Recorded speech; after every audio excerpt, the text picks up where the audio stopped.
तो अभी स्टार्ट करते हैं हम लोग हमारा सेकेंड लास्ट चैप्टर जो है कैपिटल गेन्स। कैपिटल गेन्स के बाद में डिडक्शन हो जाएंगे, डिडक्शन के बाद में पूरा का पूरा टैक्स खत्म हो जाएगा। Okay, so let's start with capital gains. Capital gains, okay, अब देखो कैपिटल गेन्स में पहला चार्जिंग सेक्शन क्या है, मतलब कैपिटल गेन्स में कब आप ये क्या बोलते हैं अमाउंट डालोगे, कब आपका वो गेन कैपिटल गेन कहलाएगा। ठीक है, there should be a capital asset, एक कैपिटल एसेट होना चाहिए। ठीक है, and there should be the transfer of capital asset. ठीक है, आपके पास एक कैपिटल एसेट है, उसको आप ट्रांसफर करोगे तब आपको ये क्या लगेगा, कैपिटल गेन्स लगेगा। समझ में आ गया? आपके पास कैपिटल एसेट नहीं है, वो कैपिटल एसेट नहीं है और उसको ट्रांसफर कर रहे हो तो वो कैपिटल गेन्स में नहीं आएगा। याद रखना, इंपॉर्टेंट है, छोटा सा ही है बट आपको इंपॉर्टेंट है। कैपिटल एसेट को जब आप ट्रांसफर करोगे तब आपको कैपिटल गेन्स लगेगा। ठीक है, समझ में आ गया? अभी देखते हैं इसके अंदर एक्सेप्शंस क्या है। ठीक है, कैपिटल एसेट है, ओके, उसमें से Mrs GS and other assets. ठीक है, मिसेस जीएस क्या कैपिटल एसेट नहीं कहलाते, तो अगर आप उसको ट्रांसफर करोगे, ठीक है, तो आपको कैपिटल गेन्स नहीं लगेगा। ठीक है, समझ में आ गया? अदर एसेट वो क्या है, कैपिटल एसेट है। ठीक है, अगर उसको आप ट्रांसफर करोगे, ओके, तो आपको क्या लगेगा, कैपिटल गेन्स लगेगा। ठीक है, समझ में आ गया? अब मिसेस जीएस में क्या क्या आता है पहले वो देखते हैं। ठीक है, M for movable personal property. Movable personal property मतलब आपकी ज्वेलरी हो गई, डायमंड रिंग हो गई, जो भी हो पर्सनल प्रॉपर्टी आपकी। ठीक है, फिर क्या आता है, आर। आर क्या है, rural agricultural land, agricultural land. ठीक है, उसके बाद में आता है in India. Okay, in India की बात कर रहा हूँ। तो रूरल एग्रीकल्चरल लैंड अगर आप ट्रांसफर करोगे तो आपको कैपिटल गेन नहीं लगेगा। मतलब क्या हुआ, अर्बन अगर आप एग्रीकल्चरल लैंड ट्रांसफर कर रहे हो तो आपको कैपिटल गेन्स लगेगा। ठीक है, M R S, S for क्या है, stock in trade. Stock in trade मतलब बिजनेस का इन्वेंट्री हो गया, तो इन्वेंट्री अगर आप ट्रांसफर कर रहे हो तो आपको क्या बोलते हैं, कैपिटल गेन्स नहीं लगेगा। फिर जी, जी फॉर आता है गोल्ड डिपॉजिट स्कीम। ठीक है, अगर आप गोल्ड डिपॉजिट स्कीम क्या बोलते ट्रांसफर कर रहे हो तो आपको कैपिटल गेन्स नहीं लगेगा। और ऐसा आता है special bearer bonds, special bearer bonds. ठीक है, अगर आप ये ट्रांसफर कर रहे हो तो आपको क्या बोलते हैं, कैपिटल गेन्स नहीं लगेगा। ठीक है, समझ में आ गया? तो ये पांचों को छोड़ के अगर आप दूसरे एसेट ट्रांसफर कर रहे हो तो आपको कैपिटल गेन्स लगेगा, लेकिन अगर आप ये पांचों कर रहे हो तो आपको कैपिटल गेन्स नहीं लगेगा। ठीक है, अब देखो एम क्या था, मूवेबल पर्सनल प्रॉपर्टी। तो फिर मूवेबल पर्सनल प्रॉपर्टी में क्या आता है, ज्वेलरी आती है, राइट, ड्राइंग पेंटिंग आपकी पर्सनल प्रॉपर्टी है, स्कल्पचर आपका पर्सनल एसेट है, राइट, आर्कियोलॉजिकल कलेक्शन, कुछ भी आप आर्कियोलॉजिकल कलेक्शन करो, ठीक है, वो आपकी पर्सनल एसेट है। तो उस हिसाब से क्या होना चाहिए, ये अगर ये आप ट्रांसफर करो तो आपको क्या लगना चाहिए, कैपिटल गेन्स नहीं लगना चाहिए। बट अगर आप ये ट्रांसफर करोगे तो ये कैपिटल एसेट पहले तो माने गए हैं, तो इस पर आपको कैपिटल गेन्स लगेगा। समझ में आ गया? तो अगर आप ज्वेलरी ट्रांसफर करो तो आपको कैपिटल गेन्स लगेगा, ड्राइंग पेंटिंग ट्रांसफर करो तो आपको कैपिटल गेन्स लगेगा, आप कुछ भी इन चारों में से ट्रांसफर करो तो आपको कैपिटल गेन्स जरूर लगेगा। ठीक है, चाहे ये मूवेबल पर्सनल एसेट है तो भी आपको कैपिटल गेन्स लगेगा। ठीक है, समझ में आ गया? अभी कैपिटल गेन्स, ठीक है, कैपिटल गेन्स होंगे दो टाइप के, एक शॉर्ट टर्म कैपिटल गेन, एक होगा लॉन्ग टर्म कैपिटल गेन। ठीक है, शॉर्ट टर्म और लॉन्ग टर्म। अब शॉर्ट टर्म को मैं ऐसे ही बुलाऊंगा सटक जी और लटक जी। तो कैपिटल गेन्स दो टाइप के होते हैं, सटक जी और एक होता है लटक जी। ठीक है, अब देखते हैं टाइम लिमिट क्या है, हर एक एसेट का टाइम लिमिट क्या है कि कब वो सटक जी माने जाएंगे और कब वो लटक जी माने जाएंगे। ठीक है, समझ में आ गया? तो फर्स्ट लिस्टेड शेयर्स, ठीक है, units of mutual funds, units of mutual funds और zero coupon bonds, zero coupon bond. ठीक है, अगर ये तीन अप टू 1 ईयर है तो सटक जी, मोर देन 1 ईयर है तो लॉन्ग टर्म कैपिटल गेन। ठीक है, सेकेंड इमूवेबल प्रॉपर्टी, ठीक है, immovable property and unlisted shares, ठीक है। तो इमूवेबल प्रॉपर्टी और अनलिस्टेड शेयर अगर अप टू 2 ईयर्स है, ठीक है, अप टू 2 ईयर्स तो सटक जी, मोर देन 2 ईयर्स तो लटक जी, ठीक है। और थर्ड है अदर ऑल एसेट्स, ठीक है, बाकी सब एसेट्स अप टू 3 ईयर्स सटक जी एंड मोर देन 3 ईयर्स क्या हो जाएंगे, लटक जी, ठीक है। समझ में आ गया। तो listed shares, units of mutual fund, zero coupon bond 1 साल तक सटक जी, 1 साल के बाद लटक जी। फिर इमूवेबल प्रॉपर्टी अनलिस्टेड शेयर 2 साल तक सटक जी, 2 साल के बाद लटक जी। और अदर एसेट 3 साल तक सटक जी और 3 साल के बाद लटक जी, ठीक है। अब सटक जी लटक जी क्यों इंपॉर्टेंट है वो देखते हैं अभी हम लोग। अब देखो अभी हम लोग क्या करेंगे, कंप्यूट करेंगे कैपिटल गेन्स, ठीक है। उसका स्ट्रक्चर क्या होता है वो बता रहा हूँ मैं आपको। Fair value of consideration, sorry full value of consideration, full value of consideration, ठीक है, उसको हम लोग शॉर्ट फॉर्म में बुलाएंगे FVOC। एग्जाम में फुल वैल्यू ऑफ कंसिडरेशन ही लिखना है, ठीक है। Full value of consideration minus transfer expense, ठीक है, तो आपको आएगा नेट कंसिडरेशन, ओके। तो ये माइनस करो तो आपको आएगा नेट कंसिडरेशन, ठीक है। फिर लेस करो cost of acquisition, cost of acquisition मतलब आपने जो खरीदा वो परचेज प्राइस को माइनस करो। फिर लेस कॉस्ट ऑफ इम्प्रूवमेंट, अगर आपने कोई भी एसेट में इम्प्रूवमेंट करवाई हो तो उसको आप माइनस कर सकते हो, तो ये माइनस करो, ये माइनस करो तो आपको आ जाएगा कैपिटल गेन। तो ये हो जाएगा शॉर्ट टर्म कैपिटल गेन, आपको अमाउंट आ जाएगी, ठीक है। समझ में आ गया। तो पहले फुल वैल्यू ऑफ कंसिडरेशन जो ट्रांसफर करनी है, जितना पैसा मिला है वो, फिर ट्रांसफर एक्सपेंस, फिर क्या आएगा आपको नेट कंसिडरेशन, फिर उसमें से क्या माइनस करोगे कॉस्ट ऑफ एक्विजिशन और उसमें से क्या माइनस करोगे कॉस्ट ऑफ इंप्रूवमेंट, तो आपको आ जाएगा सटक जी।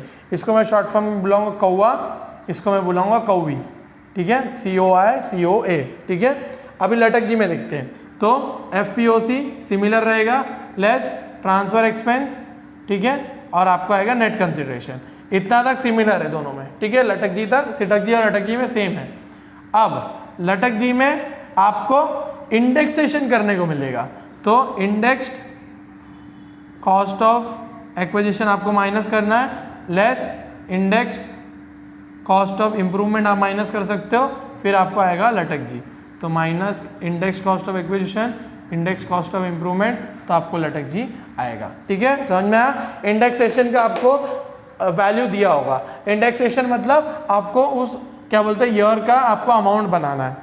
जैसे आपका समझो परचेस आपने 2011 को किया 1 लाख में, ठीक है। अब 2021 में आप उसको बेच रहे हो, तो इस 10 साल में इसकी वैल्यू कितनी बड़ी होगी उसको हम लोग बोलेंगे इंडेक्सेशन, ठीक है। आप प्रेजेंट वैल्यू निकालते हो वैसे इंडेक्सेशन होता है, ठीक है।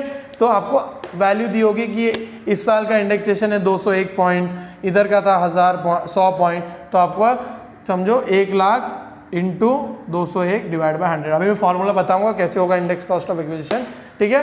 तो FVOC minus transfer expense, net consideration same to same, फिर इंडेक्स कौवा, इंडेक्स कौवी आएगा लटक जी, ठीक है। आई कौवा आई कौवी, ओके।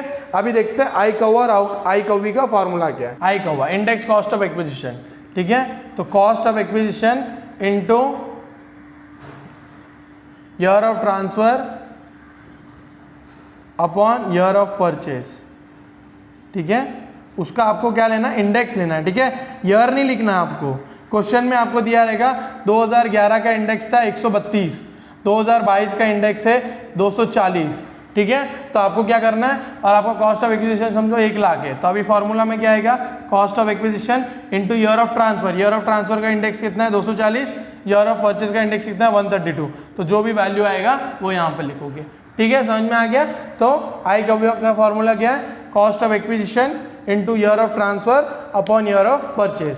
तो अगर याद रखना है कौवा into transfer upon purchase, transfer upon purchase, transfer upon purchase, याद रखना ट्रांसफर अपॉन परचेज, ठीक है। फिर आई कौवी भी सेम आएगा, cost of improvement into year of transfer upon year of purchase, ठीक है। सबका इंडेक्स लेना है, ईयर मत लिख के आ जाना, 2022 मत लिख के आ जाना है, यहाँ पे जो भी इंडेक्स का अमाउंट दिया रहेगा वो लिखना है। तो आई कौवी का वैल्यू क्या आएगा, cost of improvement upon into year of transfer upon year of purchase, ठीक है। समझ में आ गया। अब देखो इफ द एसेट, जो भी हमने एसेट परचेज किया है वो 1 अप्रैल 2001 के पहले किया, बिफोर 1 अप्रैल 2001, ठीक है। तो अभी आई कौवा क्या हो जाएगा, ठीक है, इंडेक्स कॉस्ट ऑफ एक्विजिशन क्या हो जाएगा अगर आपने 1 अप्रैल 1 के पहले एसेट परचेस किया है, ठीक है। तो फॉर्मूला क्या है, cost of improvement cost of acquisition and fair value on 1/4/2001 whichever is higher into year of transfer upon year of purchase, ठीक है, याद हो गया। तो अगर 1 अप्रैल 2001 से पहले अगर आपने एसेट परचेज किया है, ठीक है, तो इंडेक्स कॉस्ट ऑफ एक्विजिशन कैसे फाइंड आउट करोगे, cost of acquisition fair value at on 1/4/2001 whichever is higher into transfer upon purchase, ठीक है, समझ में आ गया। तो अभी देखो बस एक छोटी सी अमेंडमेंट आई है, fair value is restricted to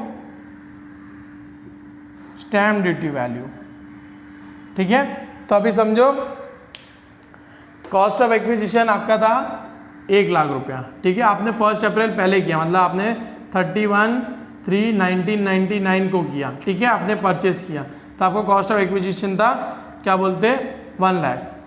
1/4/2001 का फेयर वैल्यू है आपको 1,20,000, ओके।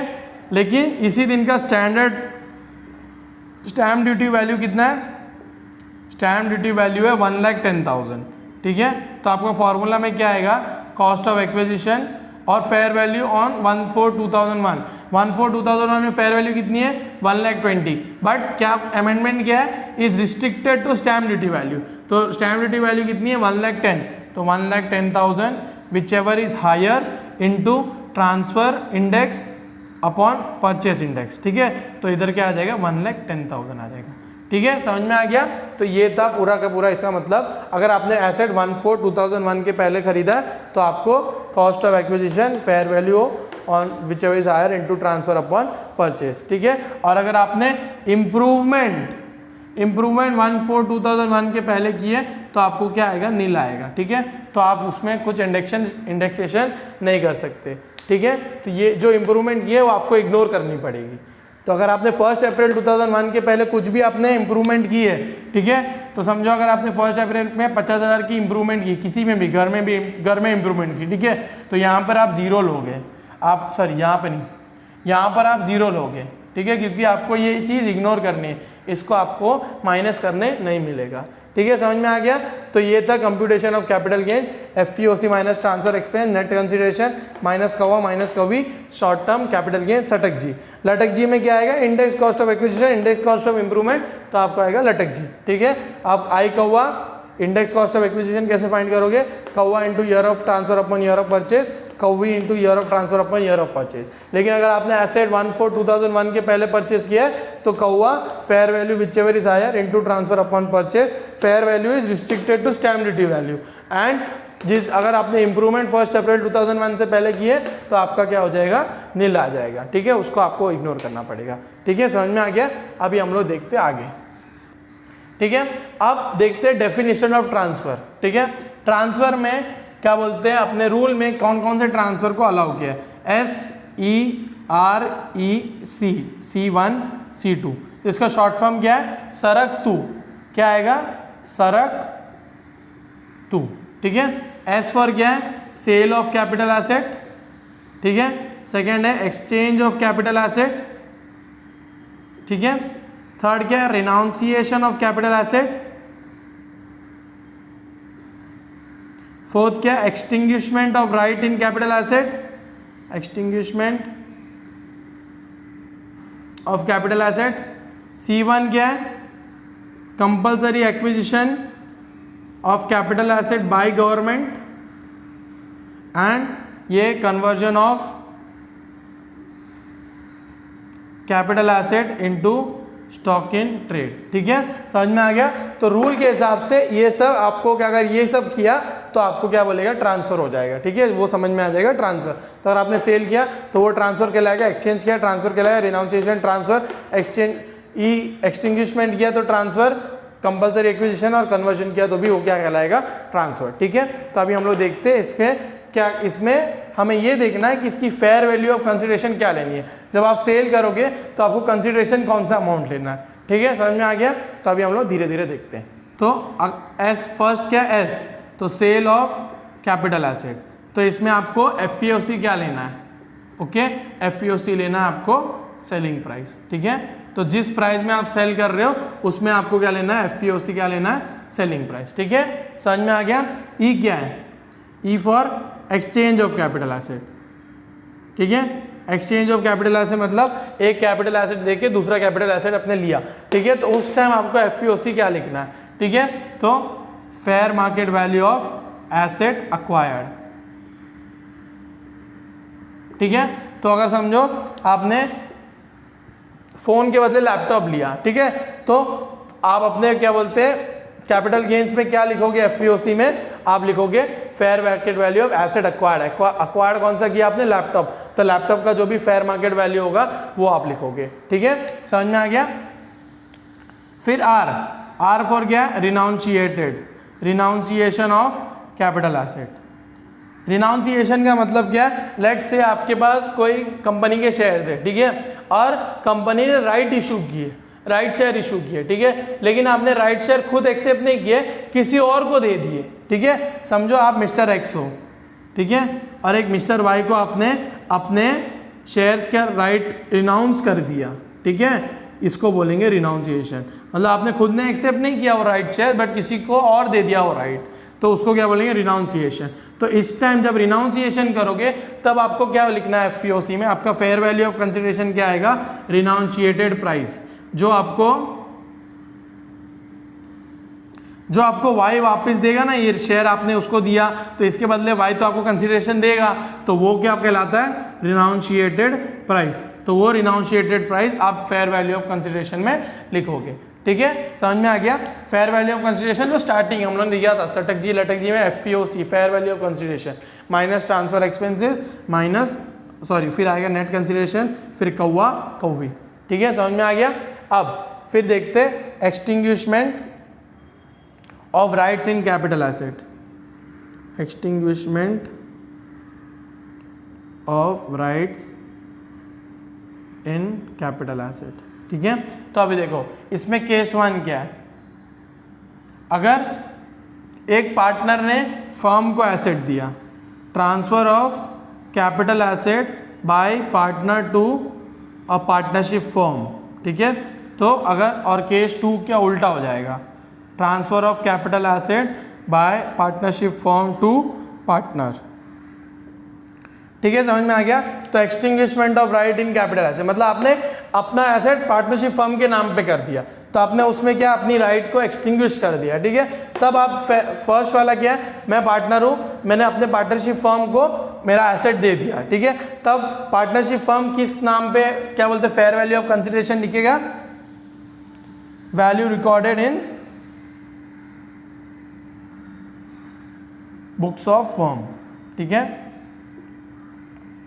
तो फर्म ने जो भी बुक में लिखा होगा वो मैं अपने फेयर वैल्यू ऑफ कंसिडरेशन में लिखूंगा। मैं पार्टनर हूँ, ठीक है, मैंने अपना राइट क्या बोलते हैं बेच दिया, मतलब एक्सटिंग्विश कर दिया, तो ट्रांसफर हो गया, मैंने ट्रांसफर किया तो मेरे को आएगा कैपिटल गेन्स लगेगा, राइट। तो मैं एफईओसी में क्या लिखूंगा, value recorded in the books of firm, partnership firm जिस वैल्यू में वो लेगी वो वैल्यू मैं अपने फेयर वैल्यू ऑफ कंसिडरेशन में लिखूंगा, ठीक है। अब capital asset by partnership firm to partner, ठीक है, अब पार्टनरशिप फर्म मुझे दे रहा है, ठीक है, तो वो अपना राइट एक्सटिंग्विश कर रहा है, तो वो अपने कैपिटल गेन्स में क्या लिखेगा, तो वो क्या लिखेगा, फेयर मार्केट वैल्यू,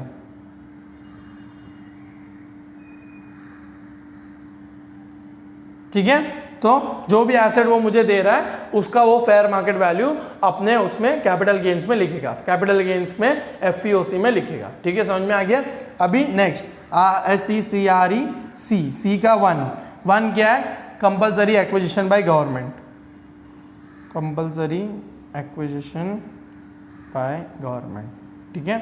तो अभी ये इंपॉर्टेंट है, अभी हम लोग समझते हैं इस चीज़ को। कंपल्सरी एक्विजिशन बाय गवर्नमेंट, ठीक है, कंपल्सरी एक्विजिशन है, सी करंट कैपिटल एसेट नहीं है, ठीक है। अभी देखो मेरे पास कोई एसेट है, ठीक है, मेरे पास एक हाउस प्रॉपर्टी है, 5-6 को मैंने वो हाउस प्रॉपर्टी खरीदी, 5-6 मतलब 2005 और 6 का फाइनेंशियल ईयर, ठीक है। गवर्नमेंट ने 11-12 को वो क्या बोलते हैं कंपलसरी एक्वायर कर लिया, ओके। उसके बाद में 21-22 को मुझे मिला उसका इनिशियल कॉम्पनसेशन, ठीक है, और एनहांस कॉम्पनसेशन मुझे 22-23 को मिला, ठीक है, ओके। तो अभी देखो मेरे पास एक हाउस प्रॉपर्टी थी, 11-12 को क्या बोलते हैं गवर्नमेंट ने उसको एक्वायर कर दिया कंपलसरी। तो जब वो कॉम्पनसेशन डिसाइड होगा कि मैं इतने में तेरा एसेट ले रहा हूँ, ठीक है, तो उसको क्या बोलेंगे इनिशियल कॉम्पनसेशन, ठीक है। वो इनिशियल कॉम्पनसेशन कब मिला मुझे 21-22 को। अब एनहांस कॉम्पनसेशन का मतलब क्या हुआ, समझो 10 साल में इसकी वैल्यू बढ़ गई।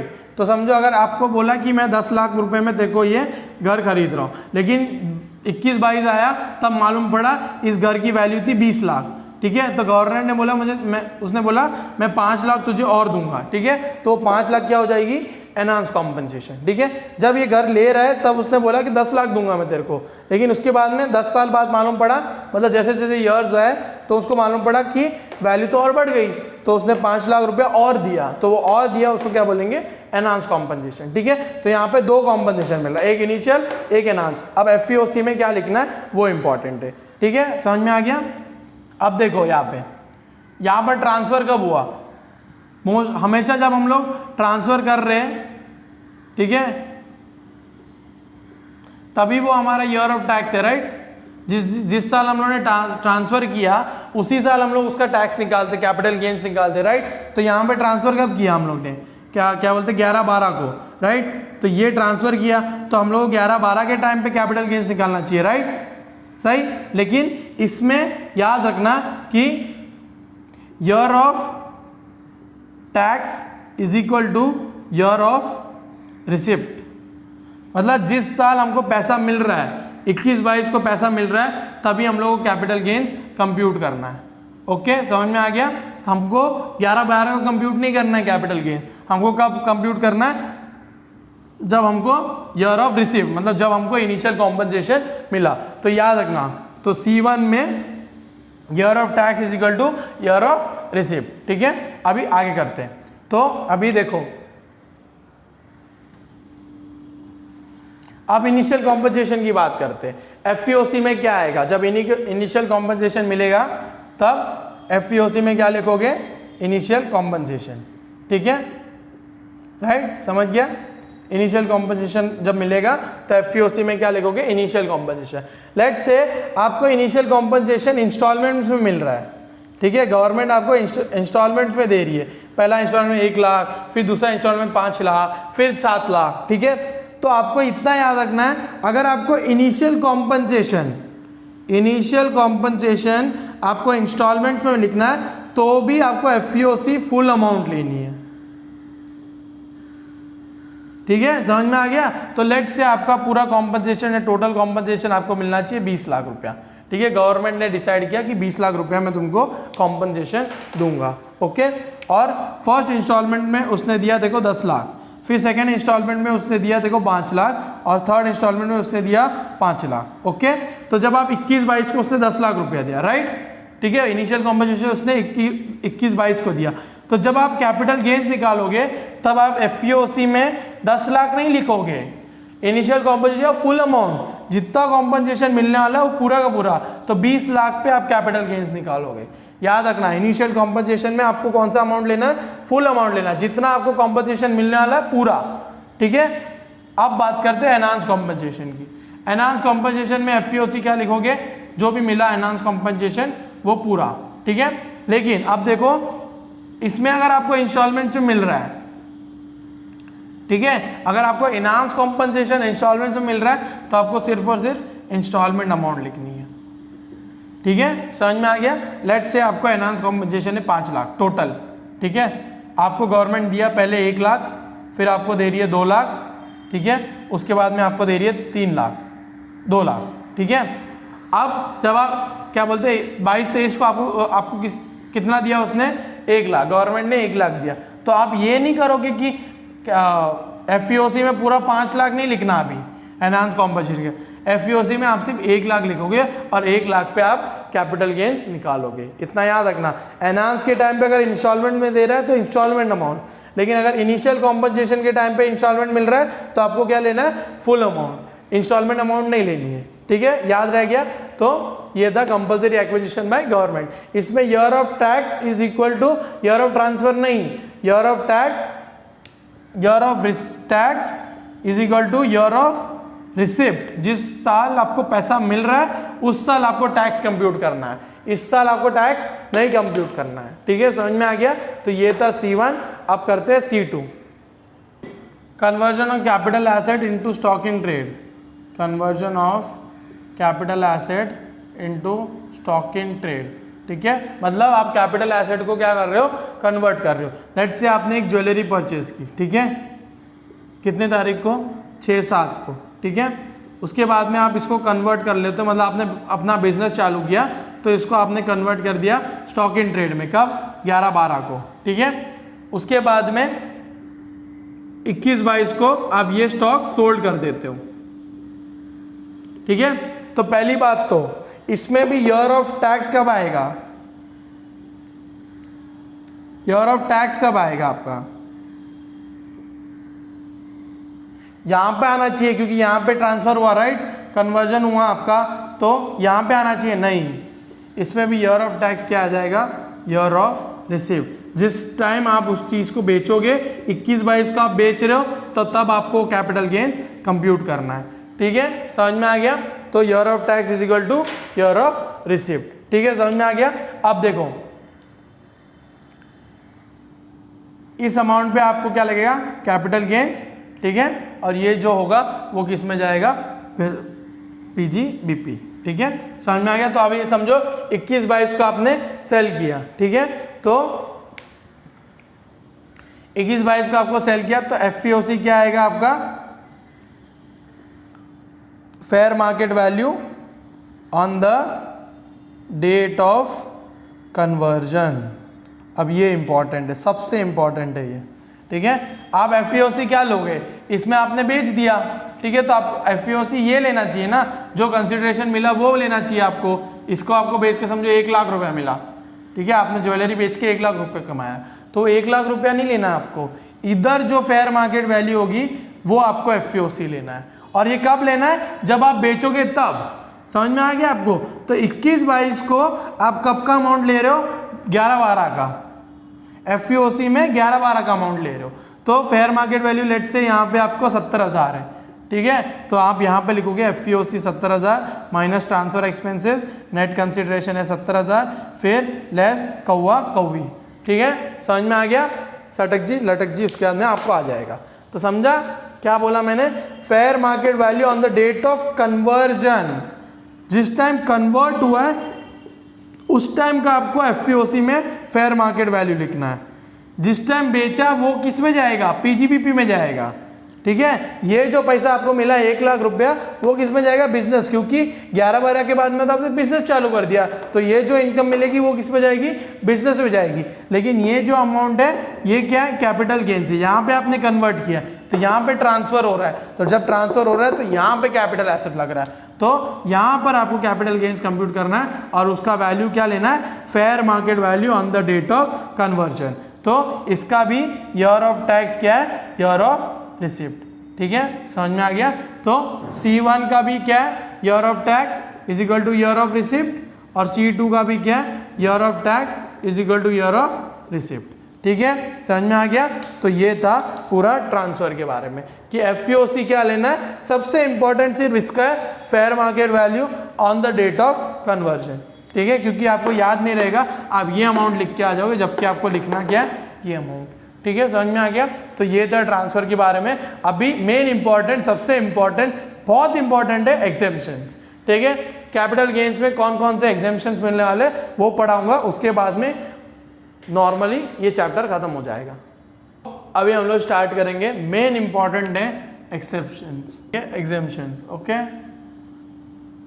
यहां पर आपको मिलेगी एग्जेम्पशंस। ठीक है, अब देखो स्टार्ट करते हैं हम लोग।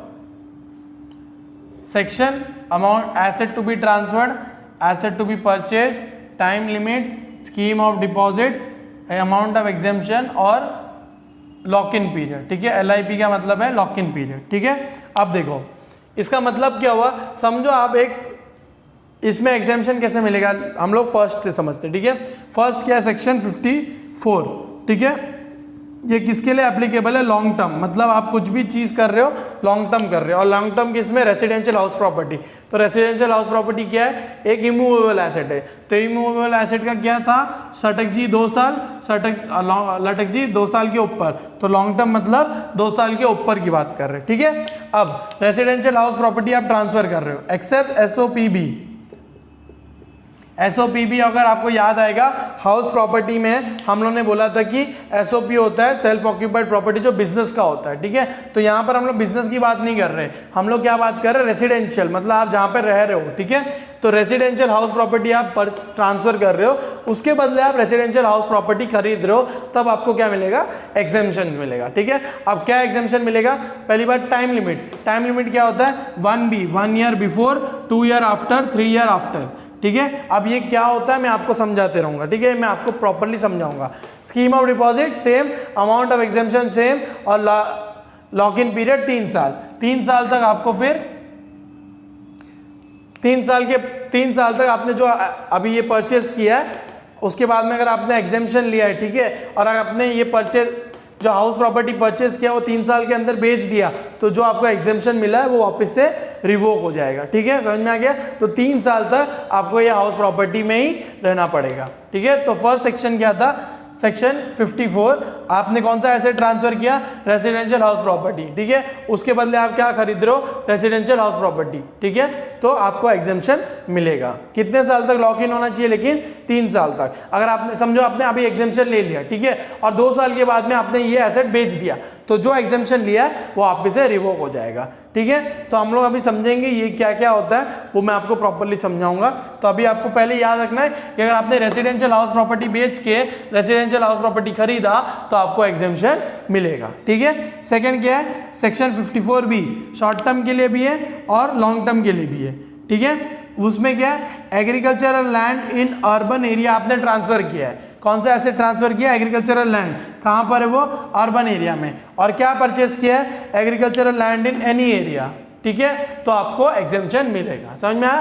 तो अगर आपने एग्रीकल्चरल लैंड ट्रांसफर किया अर्बन एरिया वाला, और कोई भी एग्रीकल्चरल लैंड कहाँ पर भी आपने रूरल अर्बन अगर आपने एसेट परचेस किया तो उस पर आपको एग्जेम्पशन मिलेगा, ठीक है। टाइम लिमिट क्या है, 2 है, मतलब 2 साल तक आपको खरीदना है। अब मैं बताऊंगा 2A और 1B और 3A का मतलब क्या होता है वो समझाऊंगा। Scheme of deposit same, amount of exemption same, और लॉक इन पीरियड कितना है, सेम, 3 साल तक, ठीक है। Scheme of deposit, amount of exemption, lock in period क्या होता है आराम से समझ जाओ, लेकिन आपको ये याद रहना चाहिए कि कौन सा एसेट ट्रांसफर कर रहे हो और कौन सा एसेट आप परचेस कर रहे हो, तब आपको एग्जेम्पशन मिल रहा है। उसके बाद वाली बातें मैं आपको समझाते रहूंगा, ठीक है। थर्ड क्या है, 54B, industrial land and building आप ट्रांसफर कर रहे हो, ठीक है, और इंडस्ट्रियल लैंड एंड बिल्डिंग आप खरीद रहे हो, ठीक है, समझ में आ गया। तो आप industrial land and building transfer कर रहे हो, उसके बदले आप क्या खरीद रहे हो, इंडस्ट्रियल लैंड एंड बिल्डिंग, तो आपको क्या मिलेगा, एग्जेम्पशन मिलेगा, ठीक है। कितने साल का टाइम लिमिट है, 3 साल का। 3 साल के अंदर आपको खरीदना है, ठीक है, from the date of receipt. अब ये इंपॉर्टेंट है यहाँ पे। तो अगर आपने इंडस्ट्रियल लैंड एंड बिल्डिंग समझो 2016 में ट्रांसफर किया और 2020 में आपने खरीदा, ठीक है, तो आपको टाइम लिमिट कितना है, 3 साल तक। लेकिन तो मतलब आपको 2019 तक खरीद लेना चाहिए, ठीक है। अगर आपने 2019 तक खरीदा तो आपको एग्जेम्पशन मिलेगा, नहीं खरीदा तो आपको एग्जेम्पशन नहीं मिलेगा, अगर ये ऐसा रूल होता। पर यहाँ पे क्या लिखा है, from the date of receipt. आपको 2016 में आपने बेचा और आपको सामने वाली पार्टी ने 2021 में आपको क्या बोलते हैं, रिसिप्ट दिया, मतलब पैसा दिया वापस, ठीक है, तो आपका टाइम लिमिट यहाँ से स्टार्ट होगा। तो 2021 से लेकर 2024 तक आपको इंडस्ट्रियल लैंड एंड बिल्डिंग खरीदनी है।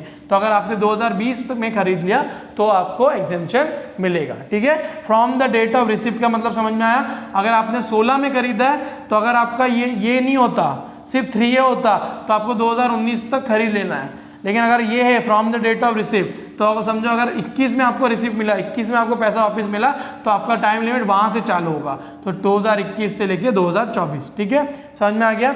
अभी नेक्स्ट आपने क्या ट्रांसफर किया, land and building, transfer of land and building करके आपने क्या खरीदा, bonds of NHAI and RECL। NHAI क्या है, national highway authority of India. RECL क्या है, रूरल इलेक्ट्रिफिकेशन कॉर्पोरेशन लिमिटेड। ठीक है, इनके आपने क्या खरीदे, बॉन्ड्स। ठीक है, तो अभी आपको क्या मिलेगा, एग्जेम्पशन मिलेगा। टाइम लिमिट क्या है, 6 मंथ्स और due date of filing return, मतलब 6 महीने के अंदर या due date of filing return तक आपको क्या खरीदना है, बॉन्ड्स खरीदने। क्या ट्रांसफर किया आपने, लैंड एंड बिल्डिंग। क्या खरीदा, बॉन्ड्स ऑफ NHAI और RECL, तो आपको एग्जेम्पशन मिलेगा। ठीक है, इसमें स्कीम ऑफ डिपॉजिट एप्लीकेबल नहीं है, मैं बताऊंगा क्यों नहीं है। क्योंकि स्कीम ऑफ डिपॉजिट इसलिए एप्लीकेबल नहीं है क्योंकि आप filing return, due date filing return तक आपका टाइम लिमिट है। ठीक है, तो फाइलिंग रिटर्न के बाद में स्कीम ऑफ डिपॉजिट वैलिड होता है। जब आपको स्कीम ऑफ डिपॉजिट समझाऊंगा तब आपको समझ में आएगा क्यों इसमें एप्लीकेबल नहीं है। ठीक है, तो अमाउंट ऑफ एग्जेम्पशन सेम रहेगा, जो भी मैं आपको मेथड बताऊंगा वैसे ही अमाउंट ऑफ एग्जेम्पशन आएगा, बट इसमें एक लिमिट है कितने की, 50 लाख की। तो मैक्सिमम आपको अमाउंट ऑफ एग्जेम्पशन, कितना एग्जेम्पशन मिलेगा, 50 लाख। लेट से आपने ट्रांसफर किया लैंड एंड बिल्डिंग 1 करोड़ का, ठीक है, और आपने 1 करोड़ के बॉन्ड्स लिए। ठीक है, तो आपको एग्जेम्पशन सिर्फ 50 लाख का मिलेगा। ठीक है, आपको 1 करोड़ का एग्जेम्पशन नहीं मिलेगा। समझ में आ गया। उसके बाद में any long term capital asset, ये इंपॉर्टेंट है। ओके, 54F सबसे इंपॉर्टेंट है। Any long term capital asset, ठीक है, आप कोई भी लॉन्ग टर्म कैपिटल एसेट बेच रहे हो, ठीक है, ट्रांसफर कर रहे हो, बेच रहे हो मतलब ट्रांसफर में आपको बता दिया सरक टू, कुछ भी तरीके से आप ट्रांसफर कर रहे हो। उसके बदले आप क्या खरीद रहे हो, residential house except SOPB। SOPB इसमें किसी में भी नहीं आएगा। रेसिडेंशियल हाउस मतलब SOPR, जहां पर आप रहने वाले हो। ठीक है, तो आपको एग्जेम्पशन मिलेगा। एनी लॉन्ग टर्म एसेट के बेच के आपको क्या खरीद रहे हो, रेसिडेंशियल हाउस प्रॉपर्टी खरीद रहे हो, तो आपको एग्जेम्पशन मिलेगा। टाइम लिमिट क्या है, 1B 2A 3A। Scheme of deposit same. Amount of exemption यहाँ पे क्या है, डिफरेंट है। तो जो एग्जेम्पशन अमाउंट मिलेगा वो क्या है, डिफरेंट है। वो मैं आपको समझाऊंगा कितना अमाउंट ऑफ एग्जेम्पशन मिलेगा। ठीक है, तो अभी हम लोगों ने समझ लिया। पहले याद रखना हमेशा 54 में क्या है, रेसिडेंशियल हाउस प्रॉपर्टी बेच के रेसिडेंशियल हाउस प्रॉपर्टी ले रहे हो। फिर agricultural land in urban area में बेच के agricultural land in any area. फिर industrial land and building, industrial land and building, transfer of land and building, और उसके बदले आप क्या खरीद रहे हो, bonds of NHAI and RECL and any long term capital asset. ठीक है, उसके बदले आप क्या खरीद रहे हो, रेसिडेंशियल हाउस प्रॉपर्टी, तो आपको एग्जेम्पशन मिलेगा। ठीक है, अभी हम लोग देखते हैं scheme of deposit, amount of exemption, lock in period और टाइम लिमिट, ये चारों में क्या क्या होने वाला, क्या क्या होता है। ठीक है, उसके बाद में एग्जेम्पशन खत्म होने के बाद में थोड़ा बहुत और है, उसके बाद में ये चैप्टर खत्म हो जाएगा। ओके, तो let's see scheme of deposit क्या होता है। ओके, स्कीम ऑफ डिपॉजिट का मतलब क्या है, जो भी आपको क्या बोलते हैं, परचेस करना न्यू एसेट। ठीक है, purchase of new asset, the XC should purchase the new asset before filing the return. ठीक है, अगर वो रिटर्न फाइल करने से पहले अगर वो एसेट नहीं खरीदता है, ठीक है, तो उसको क्या बोलते हैं, जो अमाउंट है वो क्या करना है, डिपॉजिट करना है। डिपॉजिट क्या करना है, in capital gains account scheme, capital gains account scheme में। ठीक है, एंड उसके बाद में the amount should be utilized within the prescribed date, and if the amount is not utilized within the prescribed date,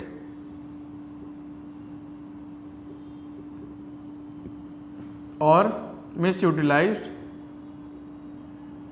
then exemption allowed will be reversed। ठीक है, अब मैं आपको समझाता हूँ क्या हुआ।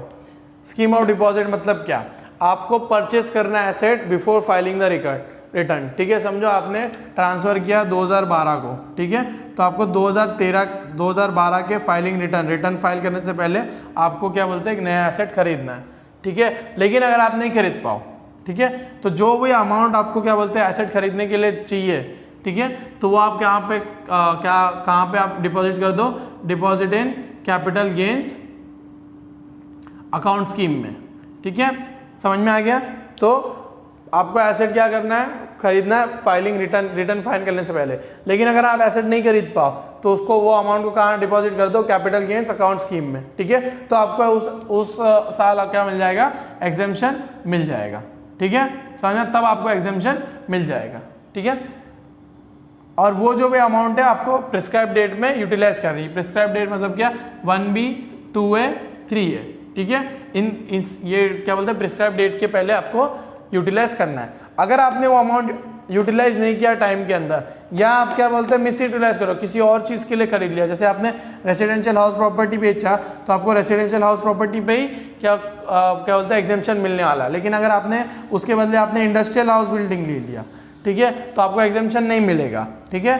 तो मिस यूटिलाइज किया तो जो एग्जेम्पशन मिला, आपने एग्जेम्पशन पहले लिया, वो अलाउड क्या होगा जाएगा, रिवर्स हो जाएगा, ठीक है। समझ में आ गया। तो स्कीम ऑफ डिपॉजिट का मतलब क्या, आप एक नया एसेट खरीदना चाहते हो, आपने ट्रांसफर किया, ठीक है, उसके बाद आपको नया एसेट कब खरीदना है, बिफोर फाइलिंग द रिटर्न, ठीक है।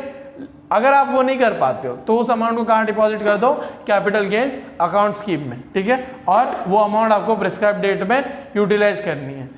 तो अगर आपने डिपॉजिट कर दिया कैपिटल गेन में तो आपको एग्जेम्पशन मिल जाएगा उस साल। उसके बाद में वो अमाउंट क्या आपको यूटिलाइज करनी है प्रिस्क्राइब डेट में। अगर आप वो यूटिलाइज नहीं करते हो या आप उसको मिस यूटिलाइज करते हो तो जो आपका एग्जेम्पशन मिला है वो क्या हो जाएगा, रिवर्स हो जाएगा, ठीक है। समझ में आ गया इतना। स्कीम ऑफ डिपॉजिट का मतलब क्या हुआ कि आपको वो अमाउंट कहाँ पे डिपॉजिट करना है, कैपिटल गेन्स अकाउंट स्कीम में। अगर आप वो नहीं करते हो तो आपको एग्जेम्पशन नहीं मिलेगा, ठीक है। समझ में आ गया। आपको कब एसेट खरीदना है, बिफोर फाइलिंग द रिटर्न।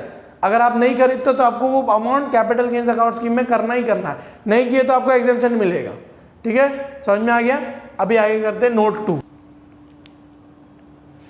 अभी हम लोग देखेंगे नोट 2, ठीक है। नोट 2 क्या, हमारा अमाउंट ऑफ एग्जेम्पशन, ठीक है। तो अभी देखो फर्स्ट पार्ट क्या है, for all section except 54F। 54F क्या था हमारा, एनी कैपिटल एसेट आप ट्रांसफर करो, उसके बदले आप क्या ले रहे हो, रेसिडेंशियल लैंड एंड बिल्डिंग, ठीक है। वो क्या बोलते हैं सेक्शन छोड़ के बाकी सबके लिए एग्जेम्पशन क्या होगा, ग्रॉस लेटक upon cost of new asset, sorry gross लेटक और cost of new asset whichever is lower, ठीक है। समझो आपको ग्रॉस लेटक आया 2 लाख रुपया, ठीक है, और आप जो नए खरीद रहे हो एसेट उसका है 1 लाख रुपया, तो आपको अमाउंट ऑफ एग्जेम्पशन कितना मिलेगा, 1 लाख, ठीक है। समझ में आ गया, समझ में आया। ग्रॉस लटक मतलब क्या हुआ, आप जब लटक निकालोगे पूरा क्या बोलते हैं FEOC minus transfer exchange net consideration आएगा, ठीक है। नेट कंसिडरेशन मतलब आई का वी, तो आपको आएगा ग्रॉस लटक, ठीक है, माइनस फिर आप क्या करोगे एग्जेम्पशन, फिर आपको क्या आएगा नेट लटक, ठीक है। तो ये एग्जेम्पशन अमाउंट कितना होना चाहिए, इसका ये वैल्यू है, ग्रॉस लटक होना चाहिए या cost of new asset whichever is lower, किसके लिए, ऑल सेक्शन के लिए एक्सेप्ट 54F। 54F के लिए कौन सा, ये वाला है। मैं आपको बताता हूँ क्या होता है, पहले ये समझ में आया ग्रॉस लटक क्या हुआ, उसमें से एग्जेम्पशन माइनस करोगे तो नेट लटक जाएगा। तो इसके लिए इन सब सेक्शंस के लिए क्या क्या एग्जेम्पशन है, पहले ग्रॉस लटक और cost of new asset whichever is lower, जो भी लोअर होगा वो आपको एग्जेम्पशन मिलेगा, फिर आपको क्या मिलेगा, नेट लटक। समझ में आ गया। अब 54F के लिए क्या होगा, if the net consideration is partly utilized then the exemption shall be allowed in proportion। अगर समझो आपने कैपिटल एसेट बेच के, ठीक है, आपको नेट कंसिडरेशन आया 40 लाख, ठीक है, लेकिन आप रेसिडेंशियल हाउस एंड बिल्डिंग आप पार्टली यूटिलाइज कर रहे हो, सिर्फ 20 लाख ही इसका 20 लाख ही यूटिलाइज कर रहे हो, तो ठीक है, तो आपको एग्जेम्पशन किसका मिलेगा, ग्रॉस लटक into cost of new asset upon net consideration. मतलब ग्रॉस लटक आपको आया 23 लाख, ठीक है, फिर कॉस्ट ऑफ न्यू एसेट है आपका कितना 20 lakh divide by net consideration है 40 लाख, ठीक है। तो आपको किस में मिलेगा, प्रोपोर्शन में मिलेगा, जितना यूटिलाइज किया आपको उतना ही आपको एग्जेम्पशन मिलेगा, ठीक है। समझ में आ गया। अगर नेट कंसिडरेशन फुल्ली यूटिलाइज है, 40 लाख है, आपने रेसिडेंशियल बिल्डिंग में 40 लाख का खरीदा है, ठीक है, तो आपको ग्रॉस लटक पूरा का पूरा एग्जेम्पशन मिलेगा। समझ में आ गया। बहुत इंपॉर्टेंट है पूरे के पूरे एग्जेम्पशन, तो इसलिए मैं आपको धीरे धीरे समझा रहा हूँ। किसके लिए एप्लीकेबल है amount of exemption, all section except 54F first वाला, तो उसका क्या है ग्रॉस लेटेक्स जी और cost of new asset whichever is lower, ठीक है। 54F के लिए क्या, अगर नेट कंसिडरेशन पार्टली यूटिलाइज्ड है, ठीक है, तो आपका एग्जाम्पशन क्या आएगा gross LTCG into cost of new asset upon net consideration. अब देखो FPOC माइनस ट्रांसफर एक्सपेंस, इसमें आएगा नेट कंसिडरेशन, ठीक है, माइनस आई कौवा माइनस आई कौवी अपॉन लटक जी ग्रॉस लटक जी, ठीक है। तो अभी हम लोग यहाँ पे ग्रॉस लटक जी नेट कंसिडरेशन की बात कर रहा हूँ, ठीक है। नेट कंसिडरेशन ये है, इसकी बात नहीं कर रहा, अगर ये पार्टली यूटिलाइज है उसकी बात नहीं कर रहा, ये पार्टली यूटिलाइज है इसकी बात कर रहा हूँ, ठीक है। तो आपका अगर ये पार्टली यूटिलाइज्ड है तो ग्रॉस लटक जी into cost of new asset मतलब अपॉन नेट कंसिडरेशन, तो आपको किस में अलाउड होगा, प्रपोर्शन में होगा। ये प्रपोर्शन हो गया, जितने का एसेट खरीदा है डिवाइड बाय नेट कंसिडरेशन, तो आपको उस प्रपोर्शन में आपको एग्जाम्पशन मिलेगा। लेकिन अगर आपका नेट कंसिडरेशन फुल्ली यूटिलाइज, ये 40 लाख का है, आपने 50 लाख की बिल्डिंग ली है, ठीक है, 50 लाख की आपने रेसिडेंशियल हाउस लिया, ठीक है, तो आपको ग्रॉस लेटेक्स जी पूरा एग्जाम्पशन मिलेगा। समझ में आ गया इतना। अभी आगे क्या करते हैं, सिर्फ और सिर्फ लॉक इन पीरियड है और उसके बाद में वो 1A 1B 2A 3A का मतलब क्या होता है, ठीक है, समझ में आ गया। तो अभी हम लोग देखेंगे नोट 3, वो क्या lock in period. Lock in period हम लोगों ने देख लिया, अगर आप उसके पहले आप बेच देते हो या खरीद लेते हो, तो उसके पहले आप बेच देते हो तो आपका एग्जाम्पशन क्या वापस से विड्रॉ हो जाता है, ठीक है। तो हम लोगों ने देखा 3 साल या 5 साल, हर क्या बोलते हैं, हर पॉइंट में हम लोगों ने देखा 3 साल या 5 साल जैसे था वैसे, ठीक है। तो अभी देखो विड्रॉ करोगे, ठीक है, अगर समझ उसने 3 साल के पहले या 5 साल के पहले क्या बोल रहे एसेट ट्रांसफर कर दिया, तो विड्रॉ कैसे करोगे उसका ये आपको मेथड दिया है, ठीक है, ये 2 मेथड है, ओके। तो देखो ये किसके लिए एप्लीकेबल है, फॉर ऑल सेक्शंस। तो accept 54EC 54EE 54F। 54EC क्या था, लैंड एंड बिल्डिंग आपने बेच के क्या खरीदा, bonds of NHAI RACL। 54F क्या था, आपने कोई भी कैपिटल एसेट बेच के आपने क्या खरीदा, रेसिडेंशियल हाउस बिल्डिंग। और EE मैंने नहीं कराया था, मैंने बोला नहीं आने वाला है, तो वो EE वाला भी इसमें अलाउड नहीं है, और उसका वो एग्जाम्प्ट है, मतलब एग्जाम मतलब ये सेक्शन, ये बाकी सब सेक्शन पे लगेगा और इन सब सेक्शन पे ये मेथड नहीं लगेगा, ठीक है। तो अभी मेथड क्या है, FPOC मतलब full value of consideration minus transfer action net consideration, इतना तो सब है, सिंपल है, ठीक है, जो भी है वो। उसके बाद में लेस क्या होगा आपका, रिड्यूस कौवा या आई कौवा। रिड्यूस कौवा और आई कौवा मतलब क्या, कॉस्ट ऑफ न्यू एसेट, जो भी आपका एसेट नहीं खरीदा है माइनस एग्जाम्पशन अलाउड अर्लियर, ठीक है, फिर वो आपका क्या हो जाएगा, लेस हो जाएगा। समझो अभी देखो FPOC आपका 10 लाख, ठीक है, माइनस ट्रांसफर एक्सपेंसेस जो भी है, तो आपको नेट कंसिडरेशन आया 10 लाख, ठीक है।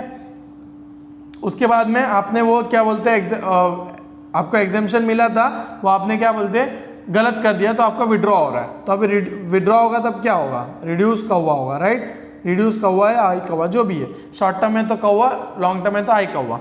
तो उसका क्या होगा, कॉस्ट ऑफ न्यू एसेट, आपने नया एसेट खरीदा 20 लाख का, ठीक है, और आपको एग्जाम्पशन मिला, आपने एग्जाम्पशन लिया 5 लाख का, ठीक है, तो आपको क्या बोलते हैं, रिड्यूस कौवा और आई कौवा कितना माइनस होगा, 15 लाख माइनस होगा, ठीक है, समझ में आ गया। 20 लाख माइनस 5 लाख आपको कितना माइनस होगा, 15 लाख। तो आपको क्या आएगा, लटक जी या सटक जी कितना आएगा, 5 लाख माइनस आएगा, मतलब कोई कैपिटल गेन्स नहीं आएगा, ठीक है, समझ में आ गया। तो क्या मतलब हुआ, cost of new asset minus exemption allowed earlier, समझ में आ गया। आई कवी तो माइनस करने है, आई रिड्यूस आई कवा, फिर माइनस आई कवी या कॉस्ट ऑफ इम्प्रूवमेंट, उसके बाद में आपको क्या आएगा, लटक जी, ठीक है। तो FPOC लेस ट्रांसफर एक्सपेंस करोगे तो आपको आएगा नेट कंसिडरेशन, उसके बाद में रिड्यूस्ड कौवा या आई कवी, तो आप उसको माइनस करोगे, फिर कॉस्ट ऑफ इम्प्रूवमेंट या cost index cost of improvement या कॉस्ट ऑफ इम्प्रूवमेंट, और उसके बाद में आपको क्या आएगा, लटक जी या सटक जी। इस पर आपको क्या भरना पड़ेगा, टैक्स भरना पड़ेगा, ठीक है, समझ में आ गया। क्या हुआ, किसके लिए, फॉर ऑल सेक्शंस, ठीक है, फॉर ऑल एक्शन। जब आप विड्रॉ करोगे, आप एग्जाम्पशन विड्रॉ करोगे तो कैसे करोगे, रिड्यूस कौवा या आई कौवा, ठीक है। रिड्यूस कौवा आई कौवा का मतलब क्या हुआ, cost of new asset minus exemption allowed earlier, ठीक है। तो ये इसके लिए होगा। बाकी जो सेक्शन बचे 54EC 54E 54F, ठीक है, अभी उनका करते हैं। FPOC minus transfer expense net consideration कौवा कौवी सेम, लटक जी सटक जी था सेम नॉर्मल जो हम लोग करते थे वो। उसके बाद में क्या होगा, FPOC माइनस ट्रांसफर एक्सपेंसेस आपको आएगा नेट कंसिडरेशन, फिर आप कौवा माइनस करोगे, आई कौवा माइनस करोगे, आपको आएगा सटक जी लटक जी। ठीक है, समझ में आ गया। अब देखो इसके बाद में जो एग्जाम्पशन आपको विड्रॉ करना है तो आपको सिर्फ इसमें क्या लेना है, लटक जी एग्जाम्पशन अलाउड अर्लियर। तो आप यहाँ पर क्या करोगे, लटक जी एग्जाम्पशन अलाउड अर्लियर पास करोगे तो आपको आ जाएगा टोटल कैपिटल गेन। इंपॉर्टेंट यहाँ पर देखो, यहाँ पर क्या से आप एग्जाम्पशन अलाउड अर्लियर को ऐड कर रहे हो, यहाँ पर कर रहे हो cost of exemption minus exemption allowed earlier. तो समझो इस केस में क्या हुआ था, आपका 5 लाख आपने माइनस कर 20 लाख में से 5 लाख माइनस किया, 15 लाख आएगा। यहाँ पर क्या आएगा, सटक जी समझो 10 लाख है, ठीक है, प्लस 5 लाख आएगा।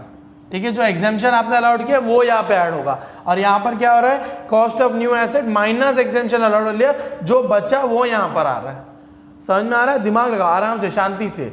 इसीलिए टैक्स थोड़ा टफ हो जाता है क्योंकि यहाँ पर इतना सारा सब कुछ ऐसा जोल जपाटा है, समझ में नहीं आता है।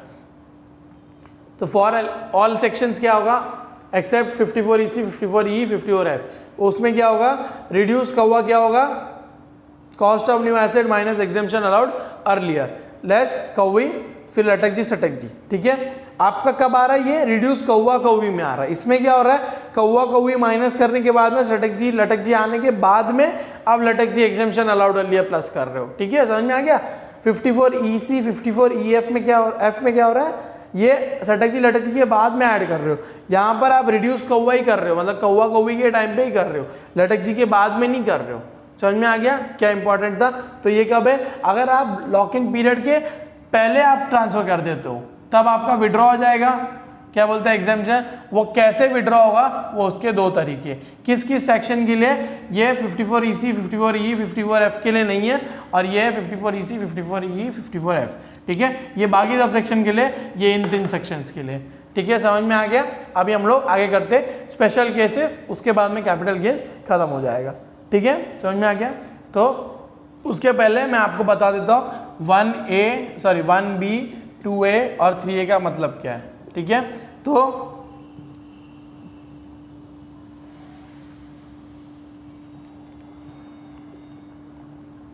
ट्वेंटी 21 22। ठीक है, आप समझो यहाँ पर 7 8 20, ये क्या है, डेट ऑफ ट्रांसफ़र है। ठीक है, समझ में आ गया। डेट ऑफ ट्रांसफ़र क्या आपका 7 8 20, तो इसके पहले 1 ईयर पहले क्या आएगा, 8 8 19, राइट। तो इसके बाद में 2 साल बाद क्या आएगा, 6 8 2022, और उसके बाद में 3 साल बाद क्या आएगा, 6 8 2023। ठीक है, तो जब आप डेट ऑफ ट्रांसफ़र है, ठीक है, उसके 1 साल पहले अगर आप परचेस करो तो आपको एग्जाम्पशन अलाउड है। ठीक है, अब देखो 2 साल का एग्जाम्पशन कब अलाउड है आपको, जब आप परचेस कर रहे हो एसेट। ठीक है, और 3 साल का कब अलाउड है, जब आप कंस्ट्रक्ट कर रहे हो एसेट। ठीक है, समझ में आ गया। 31(7) क्या है आपका, date of filing return. Okay, तो अभी मैं आपको बता देता हूँ क्या मतलब हुआ इसका। Scheme of deposit, scheme of deposit याद है, अगर आपको परचेस कब करना है, अभी समझो आपका डेट ऑफ ट्रांसफर क्या है 7 8 2020। ठीक है, वहां से लेके 31 7 21 तक आपको क्या करना है, परचेस करना है एसेट। ठीक है, अगर आप परचेस नहीं करते हो तो जो अमाउंट है वो आपको किधर डालना है, कैपिटल गेन्स डिपॉजिट स्कीम में डालना है, तब आपको एग्जाम्पशन मिल जाएगा। अगर आपने नहीं डाला तो एग्जाम्पशन नहीं मिलेगा। समझ में आ गया। अब उसके आगे 1B 2A 3A का मतलब क्या हुआ, डेट ऑफ ट्रांसफर कब है 7 8 20, तो उसके पहले अगर आपने 1 साल पहले घर खरीदा है तो आपको एग्जाम्पशन अलाउड है इस घर खरीदने का। ठीक है, अगर आप ये ट्रांसफर किया फिर 2 साल बाद के बाद परचेस कर रहे हो, 2 साल तक आप परचेस कर रहे हो, तो वो इस दिन जो घर खरीदोगे वो अलाउड है एग्जाम्पशन। 3 साल बाद तक कंस्ट्रक्शन कर रहे हो तो 3 साल तक आपको अलाउड है। ठीक है, समझ में आ गया। तो अभी समझो आपने एक बिल्डिंग है, आपने 20 लाख की ट्रांसफर खरीदी है। ठीक है, तो अभी समझो यहाँ पर एक बिल्डिंग है, आपने एक रेसिडेंशियल बिल्डिंग है, आपने 10 लाख की क्या बोलते 50 लाख की आपने ट्रांसफर की है। ठीक है, अब देखो 50 लाख की अपनी बिल्डिंग ट्रांसफर की है, 20 लाख की आपने बिल्डिंग खरीदी है। ठीक है, अगर आपने 1 साल पहले खरीदी है इस चीज को तो इसमें से आपको 20 लाख माइनस मिलेगा, तो एग्जाम्पशन मिल जाएगा। ठीक है, समझ में आ गया। अगर आपने 2 साल पहले खरीदी है तो इस बिल्डिंग का एग्जेम्पशन नहीं मिलेगा। तो आपका बिल्डिंग जब ट्रांसफर करोगे तो कितना आएगा, 50 लाख की आपका नेट कंसिडरेशन आएगा। ठीक है, इस दिन ट्रांसफर किया, उसके बाद में आपने 2 साल बाद खरीदा, परचेस किया, तो आपको 20 लाख रुपया एग्जेम्पशन मिल जाएगा। ठीक है, समझ में आ गया। तो आपका क्या बोलते हैं नेट कंसिडरेशन कितना होगा, 30 लाख। लेकिन आपने 2 साल के 3 साल के बाद में परचेस किया तो ये आपको क्या बोलते हैं एग्जेम्पशन नहीं मिलेगा। 3 साल के बाद में आपने कंस्ट्रक्ट किया, 3 साल तक आपने कंस्ट्रक्ट किया तो ये 20 लाख आपको एग्जेम्पशन मिल जाएगा। अगर आपको कंस्ट्रक्शन में 4 साल लग गए, 6 से 24, तो ये 20 लाख का एग्जेम्पशन आपको नहीं मिलेगा। समझ में आ गया। और समझो, परचेस करने के बाद में इतने टाइम पे आपको क्या करना है, नया एसेट खरीदना है। ठीक है, लेकिन आप नहीं खरीद पाए तो ये 20 लाख आपको इधर ट्रांसफर करना पड़ेगा कैपिटल गेन्स डिपॉजिट स्कीम में। अगर आप ट्रांसफर करते हो तो ही आप एग्जेम्पशन के लिए वैलिड हो, वरना आप क्या हो जाते हो, इनवैलिड हो जाते हो। समझ में आ गया। पूरा कॉन्सेप्ट क्या था, 1A 2B 3A का और ये स्कीम ऑफ डिपॉजिट का। समझ में आ गया। अभी हम लोग स्पेशल केसेस करते हैं। स्पेशल केसेस, केस 1 क्या हमारा, destruction of capital asset, destruction of capital asset. ठीक है, तो अगर समझो ऐसा कभी हुआ कि वो जो कैपिटल एसेट है वो आपका डिस्ट्रॉय हो गया। डिस्ट्रॉय हो गया मतलब आपको क्या बोलते हैं, नेचुरल कैलेमिटी होगी, फायर आ गया, कुछ भी हो गया, बाढ़ आ गई, वो टूट गया, कुछ भी अर्थक्वेक आ गया। ठीक है, तो आपका डिस्ट्रक्शन हो गया, तो तब आपको फेयर वैल्यू ऑफ कंसिडरेशन क्या लेनी है। ठीक है, फेयर वैल्यू ऑफ कंसिडरेशन क्या लेनी है, इंश्योरेंस क्लेम रिसीव। ठीक है, जिस दिन आपको इंश्योरेंस क्लेम रिसीव मिलेगा उस दिन आपको वो फेयर वैल्यू ऑफ कंसिडरेशन लेनी है, और तभी आपको क्या बोलते हैं टैक्सेबल, क्या बोलते हैं कैपिटल गेन्स कंप्यूट करना है। तो इसमें आपका ईयर ऑफ टैक्स क्या होगा, किस साल में आपको टैक्सेबिलिटी होगी। ठीक है, तो year of tax is equal to year of receipt. ठीक है, तो समझो आपका घर है। ठीक है, वो घर आपका 2016 को बाढ़ की वजह से या अर्थक्वेक की वजह से टूट गया। ठीक है, और 2021-22 को आपको इंश्योरेंस क्लेम मिला, तो आप क्या बोलते हैं कैपिटल गेन्स कब तो आप कैपिटल गेन्स कब कंप्यूट करोगे, year of tax equal to year of receipt, मतलब 21-22 को आप क्या बोलते हैं कैपिटल गेन कंप्यूट करोगे। तो इसका एफईओसी कब होगा, डिस्ट्रक्शन होगा, तो एफईओसी क्या होगा, इंश्योरेंस क्लेम रिसीव्ड। समझ में आ गया। Second, case 2, forfeiture of advance of money.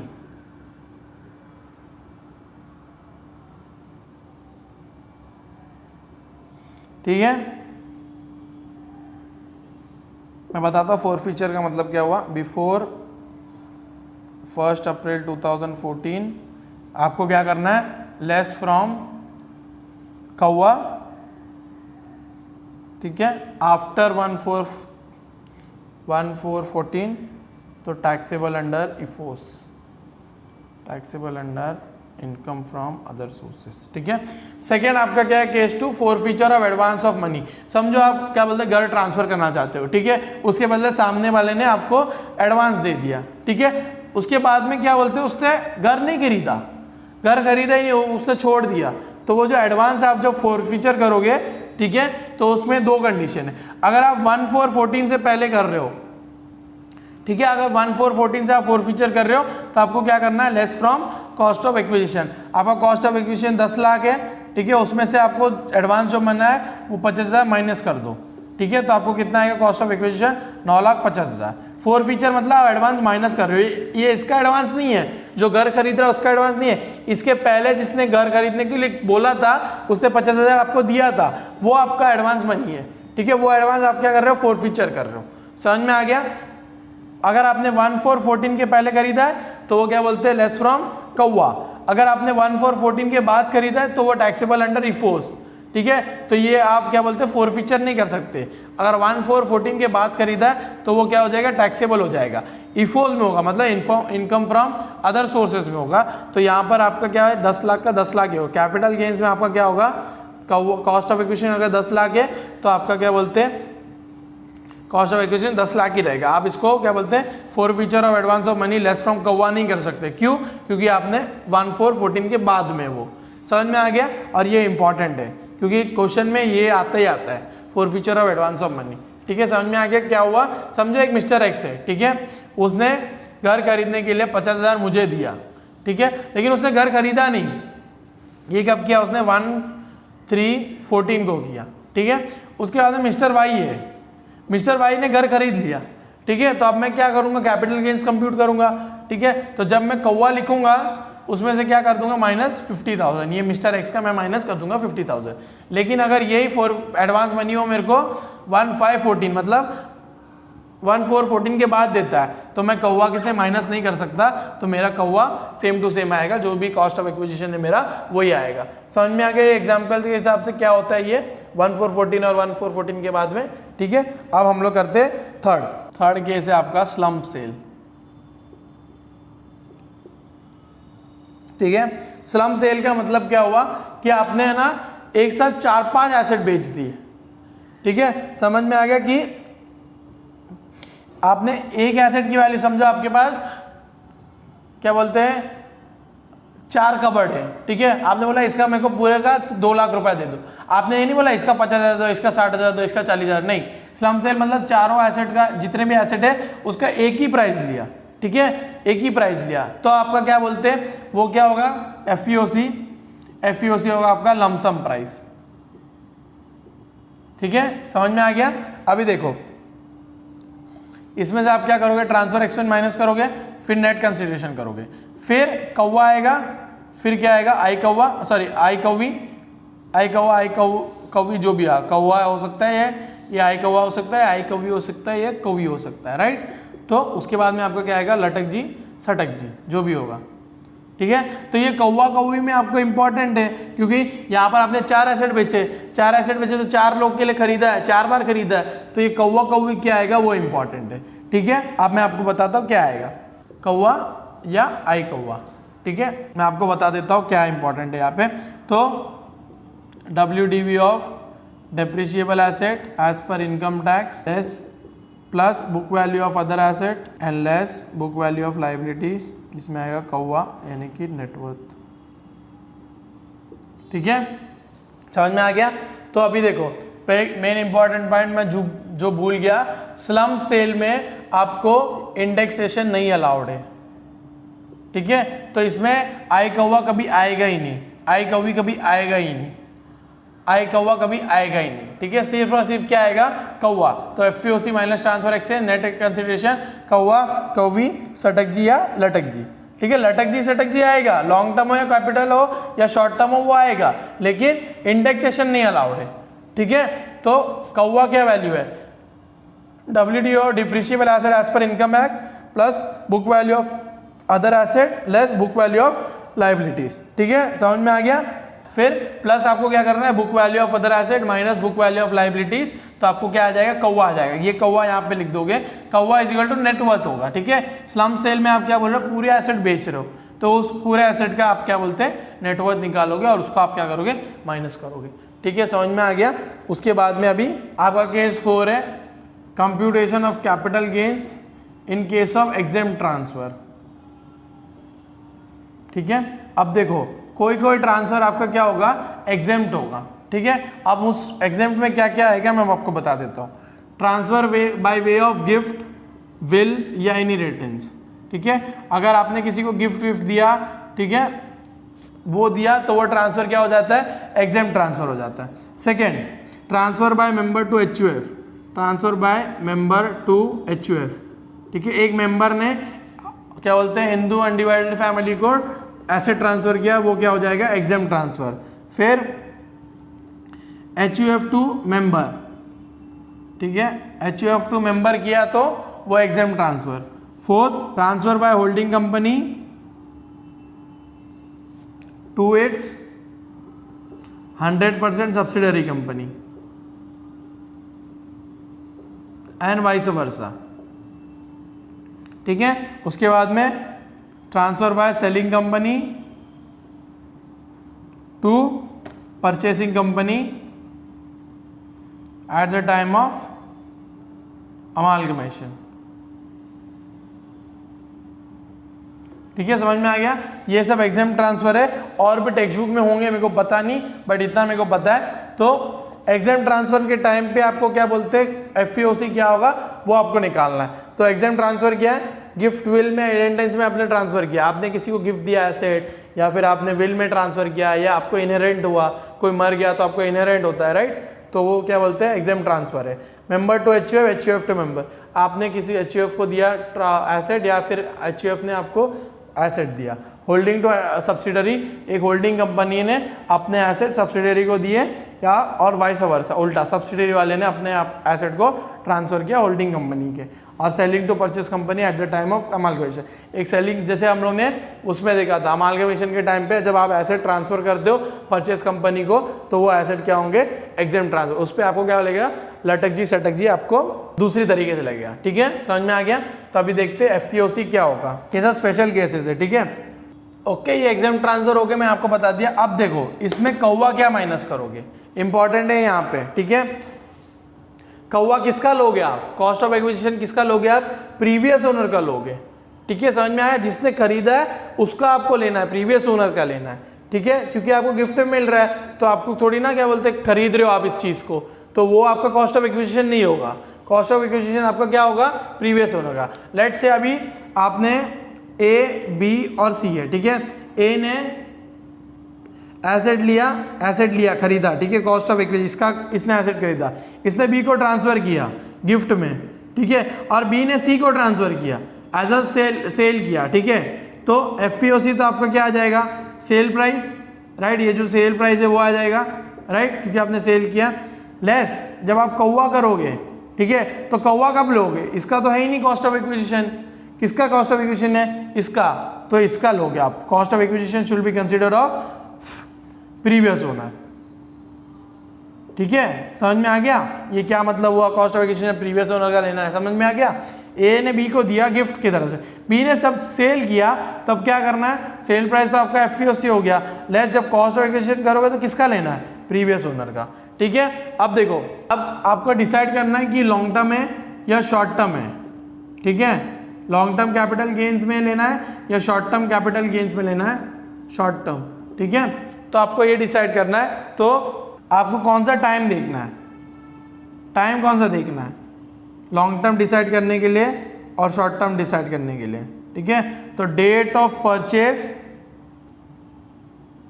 Bye the previous owner to the date of transfer, to the date of transfer, तब आपको क्या बोलते हैं, ये टाइम देखना। अब समझो लेट से ये एबीसी का ही देखते हैं। ठीक है, एबीसी ने, ए ने एसेट खरीदा 14 को, ठीक है, बी को ट्रांसफर कब किया, 15 को, मतलब 2015 को, और इसे सेल कब किया, 2018 को। ठीक है, ये क्या इमूवेबल प्रॉपर्टी है। ठीक है, हम लोग इमूवेबल प्रॉपर्टी की बात कर रहे हैं, कुछ भी कर रहे हैं, अभी कोई भी एसेट, मैं एग्जांपल दे रहा हूँ इमूवेबल प्रॉपर्टी।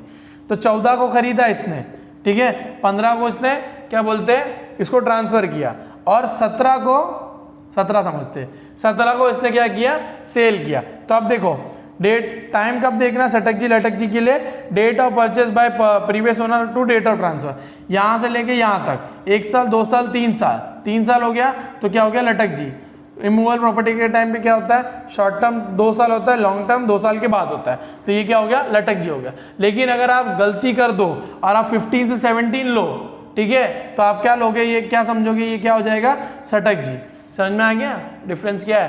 तो टाइम क्या देखना है आपको, date of purchase by the previous owner to the date of transfer. समझ में आ गया, ये था स्पेशल केस नंबर 4।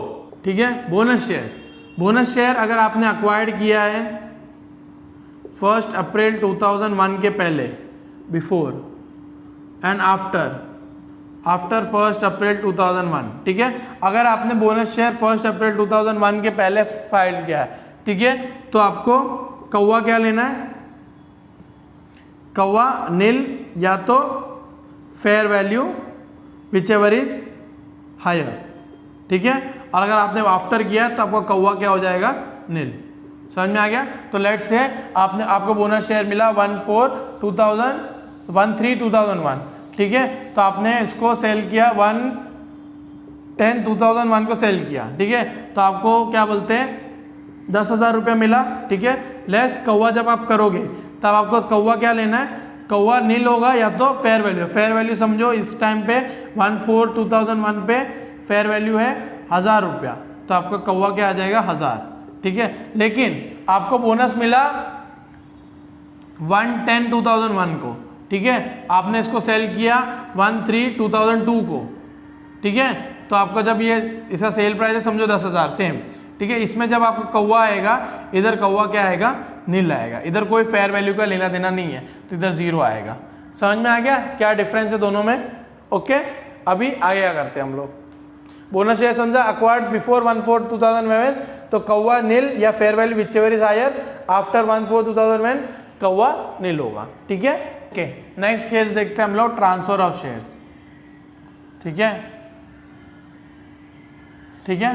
तो शेयर्स है, या तो वो क्या होंगे, लिस्टेड होंगे, या तो हो गए अनलिस्टेड। लिस्टेड मतलब आप स्टॉक, एक रिकॉग्नाइज्ड स्टॉक एक्सचेंज से आप शेयर कर क्या बोलते हैं, शेयर लिस्टेड और या यूनिट्स ऑफ म्यूचुअल फंड जो भी है, ठीक है। लिस्टेड होंगे तो आप क्या मतलब वो स्टॉक एक्सचेंज से आप सेल कर रहे हो, अनलिस्टेड मतलब आप रिकॉग्नाइज्ड स्टॉक एक्सचेंज से नहीं सेल कर रहे हो, ठीक है।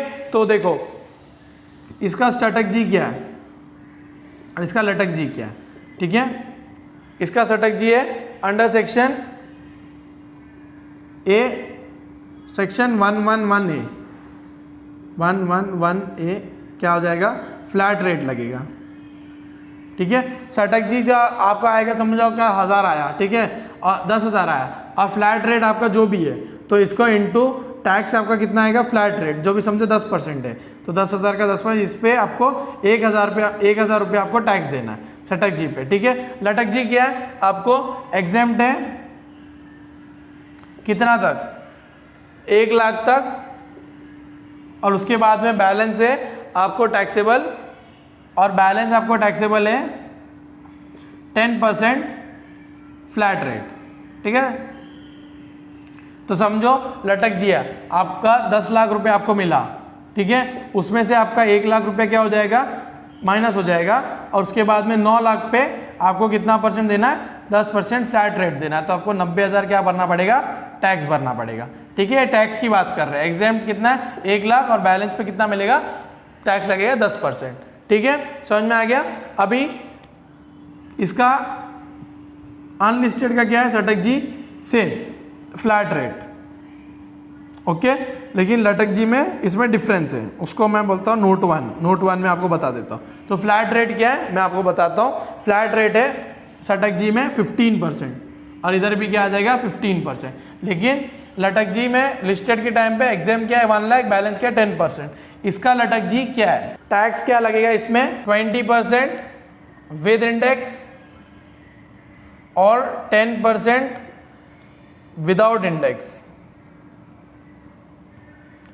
विच एवर इज लोअर, ठीक है। अब देखो अनलिस्टेड शेयर्स है, ठीक है, उसका सटक जी कितना है 15%, सटक जी पे टैक्स कितना लगेगा 15%। लटक जी पे टैक्स क्या लगेगा 20% विद इंडेक्स, इंडेक्स के साथ आपको क्या करता है 20% करो, ठीक है, और 10% विदाउट इंडेक्स करो, ठीक है। तो आपको जो भी लोअर आएगा वो आपको क्या बोलते हैं टैक्स भरना पड़ेगा।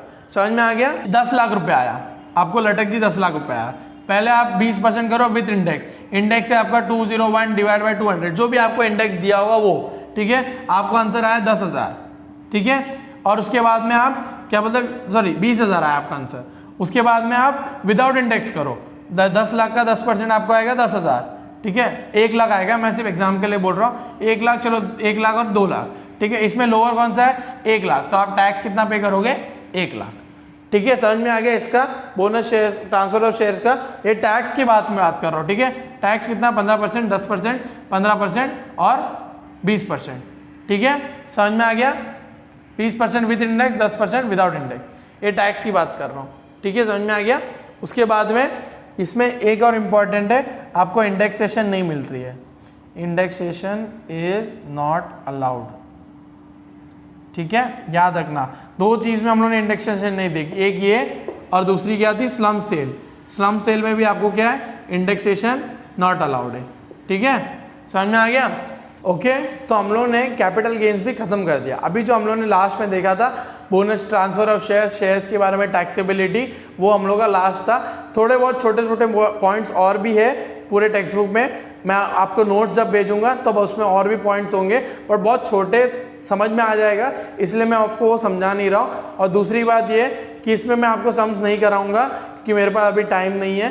तो आप जो भी है, आपको जो भी सम्स में डाउट हो वो प्लीज़ आप क्या बोलते हैं, टेलीग्राम का लिंक दिया है चैनल का, उसमें आप पूछ सकते हो, या फिर अगर आप मेरे को जानते हो तो मैं आपको मेरे को व्हाट्सएप कर लो, तो मैं आपको वो डाउट सॉल्व करके दे सकता हूँ। ठीक है, कैपिटल गेन्स हम लोगों ने खत्म कर लिया, बहुत ही इंपॉर्टेंट था ये, सैलरीज और कैपिटल गेन्स और प्रोफेशन ऑफ, इसके बाद में सभी बहुत इंपॉर्टेंट है। ठीक है, कैपिटल गेन्स के बाद में सब इंपॉर्टेंट है, बहुत टेक्निकल भी है, तो इजीली आप जब वीडियोस देखो तो धीरे धीरे समझ के देखो।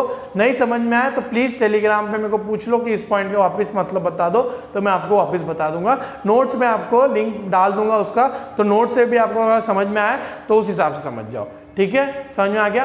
कैपिटल गेन्स हम लोग ने यहाँ पे खत्म कर दिया है, सम नहीं करा रहा हूँ क्योंकि टाइम नहीं है मेरे पास। थैंक यू सो मच देखने के लिए, लाइक करो, सब्सक्राइब करो, शेयर करो सब दोस्तों से। ठीक है, thank you so much, bye bye.